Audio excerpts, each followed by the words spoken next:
Kaya kung pagod ka na sa mga servers na may downtime, may monthly fees na mahal, tapos sobrang intimidating ng architecture, baka panahon na para itry mo si Arweave and AO.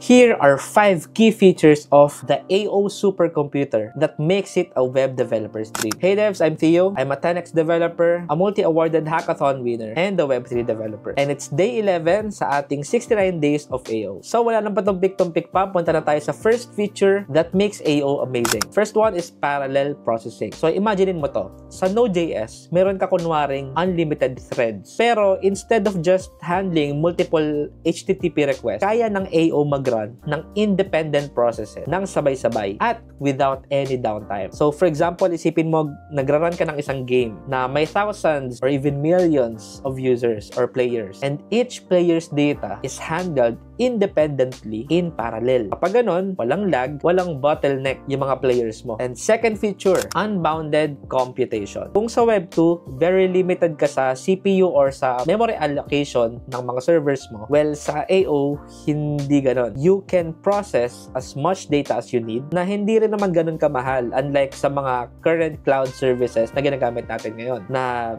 minsan, monthly, magugulat ka na lang, ang laki ng bill mo. Kasi ito, imaginein mo, para kang nakarent ng supercomputer na walang hard cap. Kaya kahit machine learning models or AI computations, kayang-kaya talaga. Kaya siya unbounded computation. Kasi again, gaya ng mga previous videos natin, it is a decentralized supercomputer. You are tapping a lot of computers around the world. Wala siyang centralized server. And then feature number 3, in AO, you have the ability to read and write to Arweave. Again, Arweave is an unlimited and decentralized storage that allows us to store data or any files and even websites permanently. So ito yung pinakasulit na combo ng Arweave and AO. And yun nga, sa AO, pwede kang mag-load ng data, at alam mo ba na sa AO, pwede kang mag-load ng data from Arweave directly in real time. So imagine mo sa bahay, para kang merong unlimited na hard drive. Okay? Tapos yung CPU mo, sobrang powerful. It's a supercomputer. Ganun yung combination. And since sa AO, may access ka sa Arweave, you can write results back to the Arweave network. Na imagine mo parang si Arweave yung S3 bucket pero immutable tsaka trustless. Wherein yung mga files mo, pwede mo ma-access almost forever. So one example I can think of is, imagine mo AI models na constantly palaging nag-update ng datasets. Or pwede ring DeFi apps na nagla-log ng transactions directly sa Arweave network. So yung logs na yon, permanently mo rin pwedeng i-access. So yun yung solid combo nilang dalawa. So yun, bago tayo pumunta sa number 4, inom ko muna ng tubig. Masyadong mainit tong AO eh. Kasi grabe no? So ito, fourth key feature ni AO. It's what we call autonomous processes. And ito actually yung paborito ko. Kasi imagine mo, if kaya ng app mo mag-run mag-isa automatically and periodically without any manual intervention. Let's say, nag-build ka ng subscription service or DAO voting system. Yung AO processes mo, pwedeng mag-execute ng task every 24 hours, for example. Or maybe every 7 days, every week, without lifting a finger, without you as a user, without you as an admin or as the developer, without you doing anything. So imagine para siyang built-in na cron job, pero decentralized and has access to smart contracts directly. Doon pa lang, ang dami mo nang pwedeng i-build. And doon tayo sa fifth feature ng AO, which is its modular architecture. So ito yung nagbibigay ng flexibility kay AO. Like, you can swap schedulers, message layers, or even virtual machines. Pwede mo siyang iba-ibahin. Depende sa pangangailangan ng app mo. So isipin mo para siyang modular monorepo, pero applicable sa buong app mo. Pero wait, ano nga ba yung scheduler, yung message layers na yan? Well, malalaman mo yan tomorrow sa day 12 natin. And that's it. That's the 5 key features of the AO supercomputer na sobrang game-changing para sa mga developers. Kaya kung pagod ka na sa mga servers na may downtime, may monthly fees na mahal, tapos sobrang intimidating ng architecture, baka panahon na para itry mo si Arweave and AO. So ayun, I'll see you on the next one. Bye!